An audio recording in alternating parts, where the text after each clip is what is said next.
नमस्कार दोस्तों, एस्ट्रो मनन में आपका स्वागत है। आज फिर हम आपके साथ अपना जो पहला वीडियो बनाया था हमने राहु के रहस्य का, उसके सेकंड पार्ट के लिए आपके सामने उपस्थित हैं। अपने गुरु विश्व विख्यात एस्ट्रोलॉजर पंडित अजय भांबी जी के साथ हैं। पिछले वीडियो में पंडित जी ने हमें बताया, गुरु जी ने, कि ये जो राहु की उत्पत्ति कैसे हुई, माइथोलॉजिकली और मतलब साइंटिफिकली उसकी राहु की उत्पत्ति के बारे में पंडित ने काफ़ी प्रकाश डाला। और उसमें पंडित जी ने एक जिक्र किया था कि जो कश्यप ऋषि थे, उनकी पत्नी सिंहिका ने दिन के समय उन्हें बच्चा बनाने का अनुरोध किया, जिससे वो सहमत नहीं थे, मगर उसके अनुग्रह पे उसे ऋषि को उनकी बात माननी पड़ी सिंहिका की, और राहु का जन्म हुआ। और दिन के समय संभोग से कैसे मतलब राहु जैसा विलक्षण व्यक्तित्व पैदा हुआ, इसके बारे में पंडित रूपचंद जी ने भी बड़ा विश्लेषण किया हुआ इस चीज़ पे। वो कहते हैं जब सूर्य शनि इकट्ठे होते हैं तो राहु ऑटोमेटिकली नीच हो जाता है। जिस भी कुंडली में सूर्य शनि या सूर्य शुक्र इकट्ठे हों तो राहु ऑटोमेटिकली नीच हो जाता है। तो उन्होंने खास निर्देश दिया हुआ इस दोनों स्थितियों में कि दिन के समय अपनी धर्मपत्नी के साथ या अपने पार्टनर के साथ सोना मना है, यानी कि संभोग का उन्होंने दिन में जगह जगह पे जिक्र किया है। तो पंडित जी का मनन और हमारे गुरु जी का मनन आपस में कैसे मेल खाता है। जब 200 यानी कि इन जो बड़े लोग होते हैं, जो थिंकर होते हैं, सोचने का तरीका चाहे अलग हो मगर एक ही मंजिल पे पहुंच जाते हैं। तो वो पंडित का विश्लेषण बड़ा कमाल का था, बड़ा विलक्षण था। तो उसके बाद जो पंडित ने अपने वीडियोज़ में जिक्र किया है राहु के बारे में, इन्होंने ये जिक्र किया है कि जो राहु है वो मतलब हम कहते हैं कि राहु षड्यंत्रकारी ग्रह है। जितने षड्यंत्र होते हैं राहु के कारण होते हैं, और राहु को खोजबीन का भी ग्रह माना जाता है। जितने राव के अफसर हैं, CBI है, ED है, ये सब पुलिस डिपार्टमेंट है, वकील हैं, और ये सब राहु के अंडर आते हैं। जो कचहरी, कोर्ट कचहरी है, ये राहु के अंदर आती है। तो राहु को षड्यंत्रकारी या क्लेशकारी ग्रह माना गया है। मगर पंडित जी ने जो हमारे विश्लेषण किया, गुरु जी ने, भांबी जी ने, इनका विश्लेषण ये है कि षड्यंत्रकारी राहु नहीं है, मगर षड्यंत्र तो राहु के साथ हो गया। ये जो इनका मनन है ये सुनने लायक है। आज हम इसी पे चर्चा करेंगे। आज हम फिर अपने गुरु पंडित अजय भांबी जी के साथ हैं। पंडित जी, आपने ये जो बोला कि षड्यंत्र राहु करता नहीं बल्कि राहु के साथ हुआ है, जिसकी एवज में कभी कभी वो बदला लेने को उतारू हो जाता है। बताइए आपने कैसे इस पर आपका मन? इसके दो कारण हैं। कारण तो ये है कि जब समुद्र मंथन हो रहा है और वहाँ पर अमृत उसका बंटवारा हो रहा है, क्योंकि जो पूरी हमारी संस्कृति है उसमें, हमारी संस्कृति में, सभ्यता में, हम किसी भी गलत आदमी को सही होने का मौका देते हैं। वाल्मीकि देखो चोर थे, चोर से वो महर्षि बने, ऋषि बने। तो हमारे यहाँ ऐसे कई उदाहरण हैं कि जहाँ पर वो व्यक्ति पहले उंगली मार की बात करते हैं, बुद्ध के ज़माने में तो उंगली मार था, उसके बाद वो एक बहुत बड़ा ज्ञानी हो जाता है, संत हो जाता है। तो हर जगह हमारे यहाँ पर इस तरह की व्यवस्था है।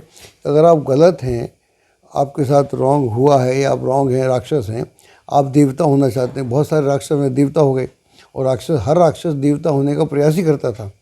और राहु जब समझ चुका था सारी बातों को, तो उसे चुपचाप अपने ग्रुप में बुलाने का था, देवताओं ग्रुप में, कि भाई तुम तो जानते हो, सारी विद्याएं जानते हो, तो तुमको मालूम है क्या हो रहा है। अच्छा, बाकी लोग दारू पी रहे हैं, तो सारे राक्षस दारू पी के दारू के नशे में गुम हो रहे हैं, खो रहे हैं, लेकिन ये होश में है। इसका मतलब है इसके अंदर अच्छा होने की प्रवृत्ति है, शुद्ध होना चाहता है, अमर होना चाहता है। इसके लिए प्रयास कर रहा है ये। इसके सारे प्रयास अमर होने के लिए हैं, इसके सारे प्रयास अपना अस्तित्व जमाने के लिए हैं। तो जब आप उसमें शामिल नहीं करते, सबकी जानकारी में था, क्योंकि इसलिए जानकारी में था जब ये दोनों सूर्य और चंद्रमा के बीच बैठ जाता है, जब ये अमृत पी लेता है, तो सूर्य और चंद्रमा, कथा ये बोलती है कि उसकी रिपोर्ट भगवान को करते हैं। इसका मतलब सूर्य और चंद्रमा पहले भी जानते थे कि राहु है, तो उनको मालूम ही था ना कि ये तो राहु है, इतना सक्षम तो है कि भविष्य बदल सकता है। तो पहले उन्होंने अपने ग्रुप में शामिल नहीं किया होता तो बात खत्म हो जाती। तो इसका मतलब मैं समझता हूँ इसके ओरिजिन से राहु के साथ षड्यंत्र हुआ। और जितनी कुंडलियाँ मैंने देखी हैं, जिन कुंडलियों में राहु पीड़ित है, तो उस व्यक्ति के साथ, उसके परिवार के साथ, उसके चाहे नेचर ने षड्यंत्र किया हो, नेचर भी करती है। मान लीजिए नेचर कैसे करती है, उसको तो हम कुछ भी मान सकते हैं। एक बच्चा है, ऐसे कई सारे हैं जिनका राहु था प्रबल, उसके माँ बाप पहले गुजर गए, वो किसी एक्सीडेंट में मर गए, और उसे कोई संभालने वाला नहीं है। जब उसे कोई संभालने वाला नहीं है, और वो बच्चा अगर अपने प्रयासों से बढ़ता है तो उसको लगता है कि यार नेचर ने मेरे साथ षड्यंत्र कर दिया। उसने क्या किया होगा किसी जन्म में, नोबडी नोस, बट वहाँ तो हुआ ना। या कई बार आपके साथ जिनके साथ राहु है, आप देखते होंगे आपके साथ धोखा हो जाता है, आपके घर वाले धोखा कर देते हैं, मामा चाचा काका ये कर देते हैं, मित्र कर देते हैं, आपका बॉस कई बार कर देता है।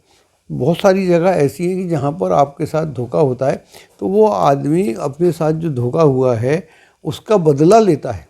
जैसे राहु ने लिया, तो राहु क्या सोच रहा है। जब पैदा हुआ है, पहली कथा में हमने बताया था कि कश्यप ऋषि के यहाँ पैदा हुआ, उसने कहा मेरा क्या कसूर है, मेरी माँ का कसूर हो सकता है, मेरे बाप का कसूर, मेरा क्या कसूर है, मेरे साथ षड्यंत्र क्यों, मैं ऐसा काला क्यों, मैं ऐसा अछूत क्यों, मैं इतना निर्लज्ज क्यों, मैं इतना राक्षस क्यों, मैंने क्या किया। तो राहु की कथा से हमको मालूम पड़ता है, ऐसे ही हर व्यक्ति कुंडली में जिसमें राहु होता है, राहु पीड़ित होता है, उसे कहीं ना कहीं अवश्य लगता है कि यार ये मेरे साथ धोखा हुआ है। चाहे प्रकृति ने किया हो, चाहे भाग्य ने किया हो, अधिकतर लोग करते हैं, सर्कमस्टांसेस करते हैं, तो उससे बदला लेता है वो। तो इसलिए राहु षड्यंत्रकारी नहीं है, वो अपने प्रति षड्यंत्र को समझता है, उस षड्यंत्र का भंडाफोड़ करता है और फिर अपना रास्ता पैदा करता है। ये मैंने 1000 कुंडलियों में देखा, उससे ज़्यादा कुंडलियों में देखा। मेरी कुंडलियाँ हैं, यहाँ तो मैं कुंडलियाँ लेके नहीं बैठा।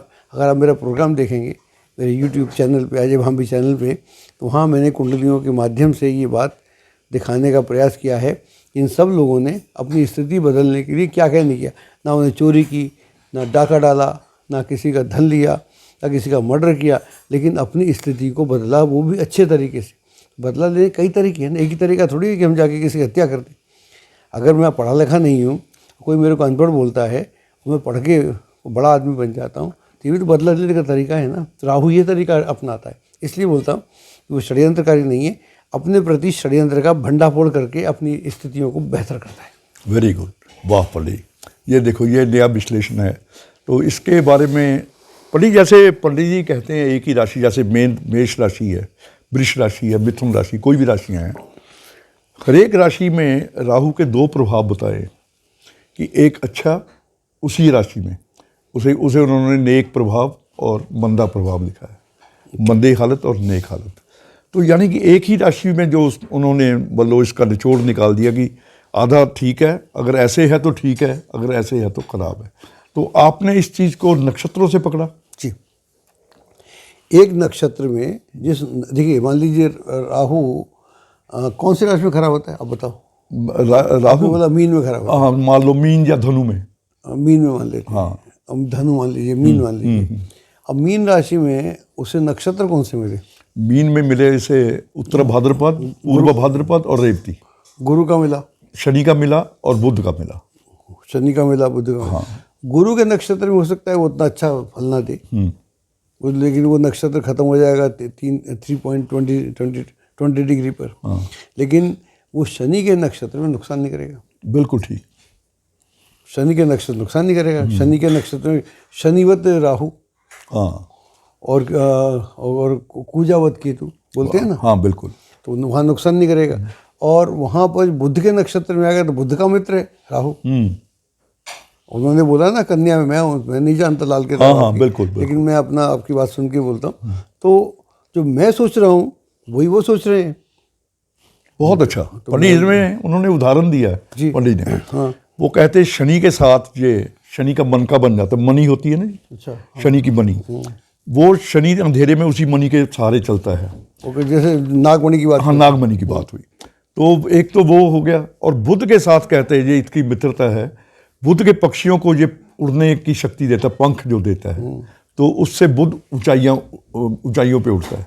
तो यानी कि इसका मतलब हो गया कि बुध के नक्षत्रों पे और शनि के नक्षत्रों में ये मित्रवत व्यवहार करेगा, जो उन्होंने एक ही राशि में नेक और मंदे प्रभाव कहे हैं। देखिए, जितना मैं आपकी लाल किताब समझाऊं, वो तो राशियों को भी नहीं मानते ना, वो तो नक्षत्रों को भी नहीं मानते, नक्षत्रों को भी मानते। लेकिन फिर भी वो कहते हैं 2 प्रभाव हैं। हाँ, और मैं उसको माइन्यूट जाके नक्षत्रों से निकालता हूँ। बिल्कुल बिल्कुल बिल्कुल, बहुत उसको नक्षत्रों से निकालता, क्योंकि मैं चूँकि टेक्निकल आदमी हूँ, वो उनके साथ इलाम होता था। हाँ, बिल्कुल। मुझे इलाम नहीं होता। नहीं, मैं तो बिल्कुल नहीं, मैं आपको बताता हूँ कि आपका जो आपके जो विचारधारा है, आपकी जो थिंकिंग प्रोसेस है, वो कितनी मिलती जुलती है।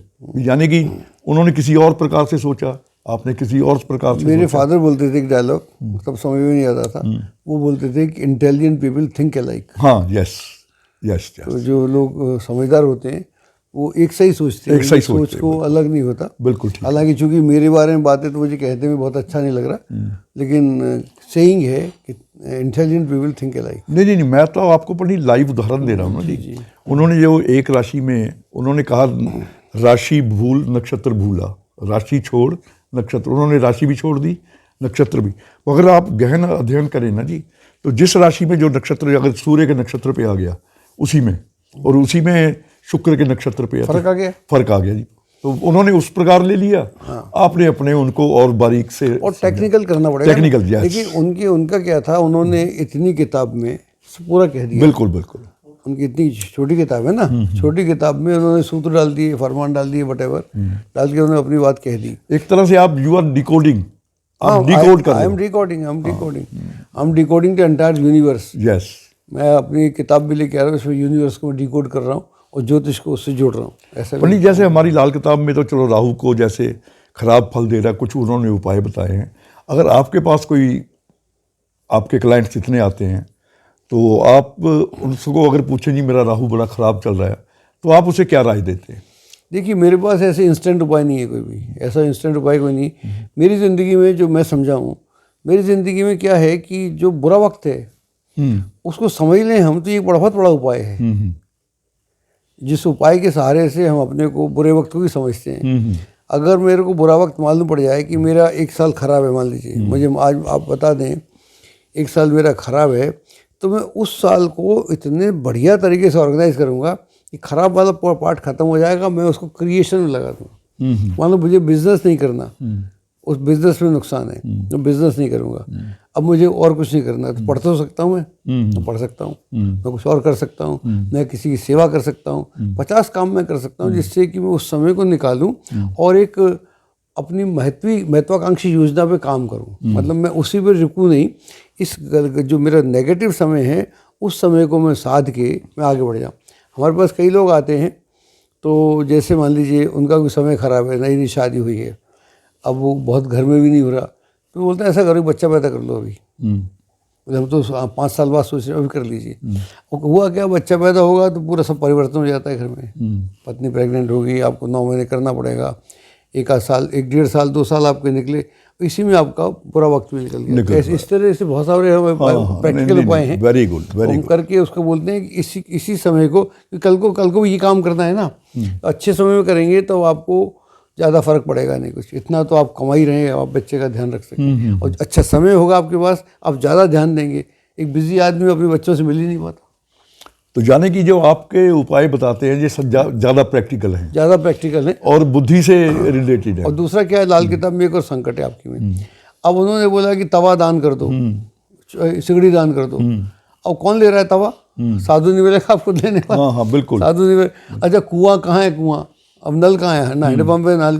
तो भाषा ही चेंज नहीं हुई। हाँ, बिल्कुल बिल्कुल बिल्कुल। मैं देखता हूँ, मैं तो ऐसे देखता हूँ, भाषा चेंज नहीं हुई। अब पेड़ कहाँ लगेंगे? हम तो हर आदमी लटका हुआ है 10वें फ्लोर में, 12वें पेड़ कहाँ लटका हुआ है, तो उसकी भाषा नहीं बदली गई। तो उसमें जो हम बुरा नहीं मानिएगा, लीग के फ़कीर हैं लोग, बिल्कुल ठीक है, नया नहीं कुछ किया। नहीं, मुझे इसमें नए का आपने एक समझाया था, मैंने जब पूछा था ना जी, आपके ऑफिस में बैठे थे, आपके मित्र पूछ रहे थे कि यहाँ पे अंगीठी देने को लिखा है मुझे कि साधु को अंगीठी दो या और को या किसी गरीब को दे दो।